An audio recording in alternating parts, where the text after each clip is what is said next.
Halo, perkenalkan nama saya Lewis Binsar Hanguluan. Pada video kali ini saya ingin melakukan presentasi pembahasan tentang PSAK nomor 16 dan PSAK nomor 60. Nah, pertama-tama saya akan mempresentasikan tentang PSAK nomor 16. PSAK nomor 16 mengatur tentang akuntansi aset tetap. PSAK nomor 16 terdiri atas 6 poin, yaitu pengakuan aset tetap, pengukuran aset tetap, penyusutan aset tetap, penghentian dan pelepasan aset tetap, dan penyajian dan pengungkapan aset tetap. Menurut nomor PSAK nomor 16, biaya perolehan aset tetap diakui sebagai aset jika dan hanya jika kemungkinan besar entitas akan memperoleh manfaat ekonomi masa depan dari aset tersebut, dan biaya perolehan dapat diukur secara andal. Pengukuran saat pengakuan. Biaya perolehan untuk mengukur pengakuannya antara lain harga perolehan, termasuk biaya impor dan pajak pembelian yang tidak dapat dikreditkan setelah dikurangi diskon dan potongan lain. Yang kedua adalah setiap biaya yang dapat diatribusikan secara langsung. Dan yang ketiga, estimasi awal biaya pembongkaran dan pemindahan aset tetap dan restorasi lokasi aset tetap. Pengukuran setelah pengakuan. Di sini terdapat dua model pengukuran setelah pengakuan.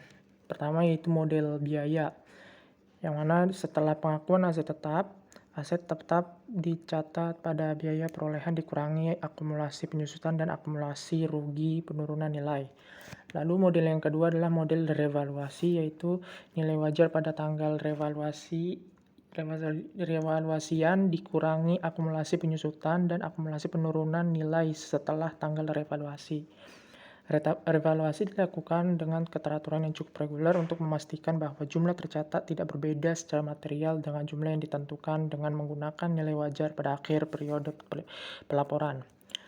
Metode penyusutan yang digunakan antara lain biasanya yaitu yang pertama metode garis lurus, yang kedua metode saldo menurun, dan yang ketiga metode unit produksi. Pengertian pengakuan menurut PSAK nomor 16. Keuntungan atau kerugiannya dimasukkan dalam laporan laba rugi entitas. Aset tetap dihentikan pengakuannya hanya jika pertama pada saat pelepasan, dan kedua ketika tidak terdapat lagi manfaat ekonomis di masa depan.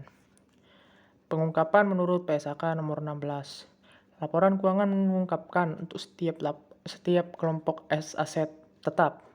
Yang pertama, mengungkapkan dasar pengukuran yang digunakan. Yang kedua, ada metode penyusutannya, mengungkapkan metode penyusutan. Yang ketiga, mengungkapkan umur manfaat atau tarif penyusutan yang digunakan. Yang keempat, jumlah tercatat bruto dan akumulasi penyusutan. Yang kelima, rekonsiliasi jumlah tercatat. Yang keenam, keberadaan dan jumlah pembatasan atas hak milik dan aset tetap yang dijaminkan untuk liabilitas. Yang ketujuh, jumlah pengeluaran yang diakui dalam aset tetap dalam konstruksi. Yang kedelapan, jumlah komitmen kontraktual untuk memperoleh aset tetap. Dan yang kesembilan, jumlah kompensasi dari pihak ketiga dari aset tetap. Nah, lalu mungkin sekian dari penjelasan saya tentang PSAK nomor 16. Selanjutnya saya akan beralih ke penjelasan tentang PSAK nomor 60. Jadi PSAK nomor 60, prinsip dalam PSAK nomor 60 ini melengkapi prinsip pengakuan, pengukuran, dan penyajian aset dan liabilitas keuangan. Tujuan PSAK nomor 60 adalah mensyaratkan entitas untuk menyediakan pengungkapan laporan keuangan yang memungkinkan pengguna dapat mengevaluasi.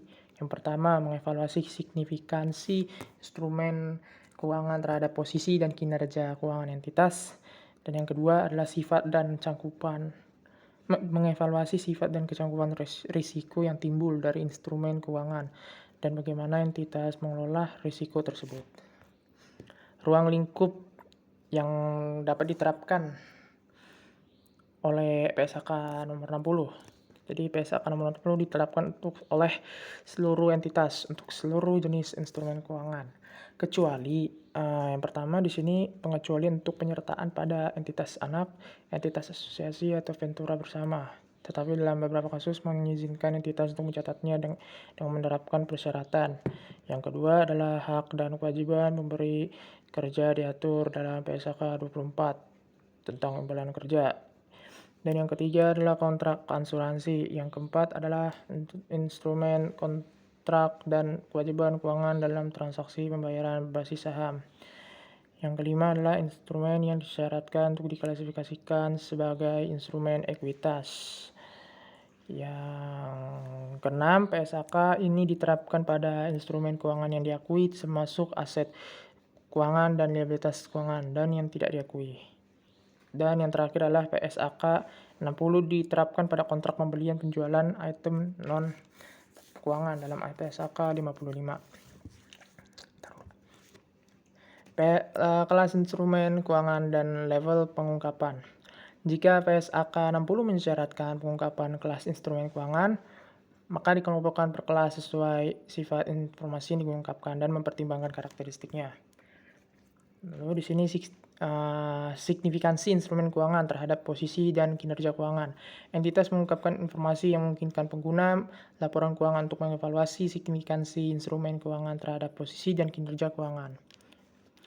Nah, di sini laporan posisi keuangan menurut PSAK nomor 60. Kategori aset keuangan dan liabilitas keuangan. Jumlah tercatat untuk tiap kategori dalam laporan posisi keuangan atau catatan atas laporan keuangan. Di sini meliputi kategorinya yaitu yang pertama, aset keuangan yang diukur pada nilai wajar melalui laba rugi. Menunjukkan secara terpisah aset keuangan untuk diukur pada nilai wajar melalui laba rugi saat pengakuan awal dan aset keuangan yang diklasifikasikan sebagai dimiliki untuk diperdagangkan. Yang kedua adalah investasi dimiliki hingga jatuh tempo. Yang ketiga adalah pinjaman yang diberikan dan piutang. Yang keempat, aset keuangan tersedia untuk dijual. Yang kelima adalah liabilitas keuangan yang diukur pada nilai wajar melalui laba rugi. Menunjukkan secara terpisah liabilitas keuangan untuk diukur pada nilai wajar melalui laba rugi dan liabilitas keuangan yang diklasifikasikan untuk diperdagangkan. Dan yang terakhir adalah liabilitas keuangan yang diukur dengan biaya perolehan diamortisasi. Aset keuangan atau liabilitas keuangan yang diukur pada nilai wajar melalui laba rugi. Jika entitas menetapkan suatu pinjaman melalui laba rugi, maka entitas mengungkapkan eksposur maksimum terhadap risiko kredit atau piutang pada akhir periode pelaporan. Itu yang pertama. Yang kedua adalah jumlah dari suatu derivatif kredit atau instrumen serupa. Yang ketiga adalah jumlah perubahan selama periode dan secara kumulatif yang ditentukan. Dan yang terakhir adalah jumlah perubahan nilai wajar dari suatu derivatif diukur pada nilai wajar melalui laba rugi. Jika entitas telah menetapkan suatu liabilitas keuangan untuk diukur pada nilai wajar melalui laba rugi sesuai PSAK 55, maka entitas mengungkapkan yang pertama jumlah perubahannya, dan yang kedua adalah perbedaan antara jumlah tercatat liabilitas keuangan dan jumlah yang disyaratkan secara kontraktual. Lalu entitas di sini juga mengungkapkan yang pertama metode yang digunakan untuk memenuhi persyaratan. Yang kedua, jika entitas meyakini bahwa pengungkapan yang memenuhi persyaratan. Dan yang terakhir, yang ketiga, yaitu tidak menyajikan secara jujur. Maka alasan yang menghasilkan kesimpulan tersebut dan faktor yang dianggap relevan diungkapkan. Aset keuangan yang diukur pada nilai wajar melalui penghasilan komprehensif lain. Reklasifikasi menurut PSAK nomor 60. Jika entitas mereklasifikasi aset keuangan yang diukur, maka di sini yang pertama adalah pada biaya perolehan atau biaya amortisasi daripada nilai wajar. Itu yang pertama. Yang kedua adalah pada nilai wajar daripada biaya perolehan atau yang kedua adalah pada nilai wajar dari biaya perolehan atau biaya perolehan yang diamortisasi. Jika entitas telah mereklasifikasi aset keuangan keluar dari yang diukur pada nilai wajar melalui laba rugi atau keluar dari tersedia untuk dijual, maka entitas mengungkapkan. Pertama di sini jumlah yang direklasifikasi dalam dan keluar setiap kategori. Yang pertama. Yang kedua adalah jumlah tercatat dan nilai wajar seluruh aset keuangan yang telah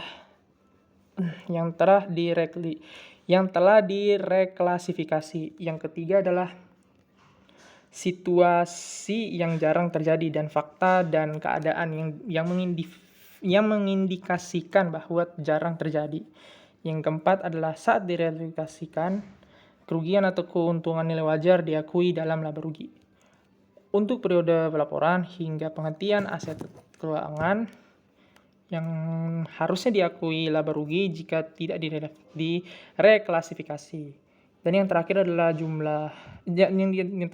suku bunga efektif dan estimasi jumlah arus kas yang diharapkan entitas akan dipulihkan pada tanggal reklasifikasi aset keuangan. Agunan menurut PSAK nomor 60.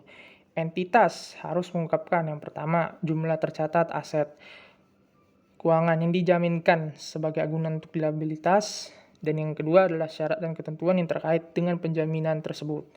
Jika entitas memiliki agunan dan diizinkan untuk menjual atau menjamin kembali tanpa didahului gagal bayar oleh pemilik agunan, maka entitas mengungkapkan yang pertama adalah nilai wajar agunan yang dimiliki, yang kedua adalah nilai wajar dari setiap agunan yang dijual atau dijaminkan kembali, dan yang ketiga adalah syarat dan ketentuan yang terkait dengan penggunaan agunan tersebut.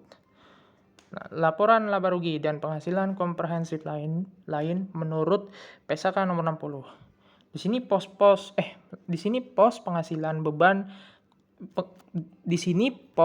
penghasilan beban, keuntungan dan kerugian entitas mengungkapkan pertama keuntungan dan kerugian neto atas aset atau liabilitas keuangan yang diukur nilai wajar secara terpisah. Aset keuangan terdiri untuk dijual, investasi dimiliki hingga jatuh tempo, pinjaman yang diberikan dan piutang, dan liabilitas keuangan yang diukur pada biaya perolehan diamortisasi. Nah, yang kedua yang harus diungkapkan di sini adalah total penghasilan bunga dan beban bunga untuk aset atau liabilitas keuangan yang tidak diukur pada nilai wajar melalui laba rugi. Yang ketiga adalah penghasilan dan beban imbalan yang timbul dari aset atau liabilitas keuangan yang tidak diukur nilai wajar dan aktivitas amanah dan aktivitas fidusia. Yang keempat adalah penghasilan bunga yang mengalami penurunan nilai. Yang kelima adalah jumlah kerugian penurunan nilai untuk setiap kelas aset keuangan. Nah, nilai wajar yang harus diungkapkan menurut PSAK nomor 60. Untuk setiap kelas aset keuangan mengungkapkan nilai wajar dari kelas aset dengan membandingkan jumlah tercatatnya. Dalam pengungkapan nilai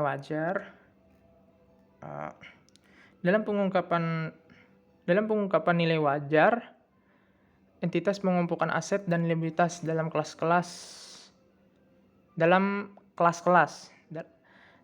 kasus entitas tidak mengakui keuntungan dan kerugian pada pengakuan awal aset dan liabilitas keuangan karena nilai wajar tidak dapat dibuktikan dengan harga kuotasian di pasar. Entitas mengungkapkan pertama kebijakan akuntansi dalam mengakui di laba rugi yang akan dipertimbangkan ketika menentukan harga. Yang kedua adalah gabungan perbedaan yang belum diakui dan rekonsiliasi perubahan dalam saldo perbedaan. Yang ketiga adalah entitas menyimpulkan harga transaksi, bukan bukti terbaik, termasuk bukti mendukung nilai wajar. Pengungkapan nilai wajar tidak disyaratkan. Untuk yang pertama, ketika jumlah tercatat adalah suatu perkiraan yang wajar atas nilai wajar. Yang kedua adalah untuk investasi dalam instrumen ekuitas yang tidak memiliki harga kuotasian di pasar aktif untuk instrumen yang identik. Dan yang terakhir adalah untuk kontrak yang mengandung fitur partisipasi tidak mengikat. Dalam kasus entitas mengungkapkan informasi untuk membuat keputusan mengenai tingkat perbedaan antara jumlah aset atau liabilitas keuangan dengan nilai wajarnya, yang mana mencakup di sini yang pertama, fakta informasi nilai wajar tidak diungkapkan karena tidak dapat diukur secara andal. Yang kedua adalah deskripsi instrumen keuangan. Yang ketiga adalah informasi mengenai pasar untuk instrumen tersebut. Yang keempat adalah informasi mengenai apa dan bagaimana entitas bermaksud untuk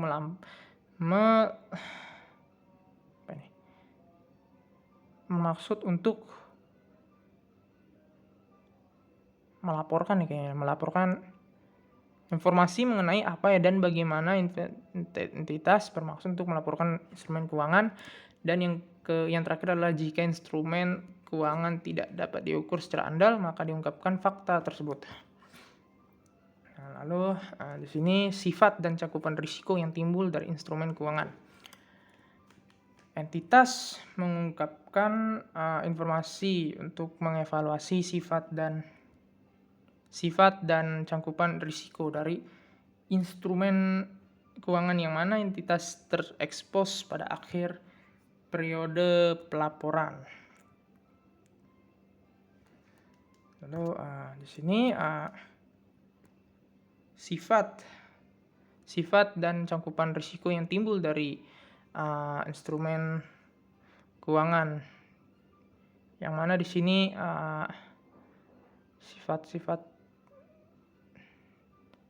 sini terdiri atas 4 di sini ya.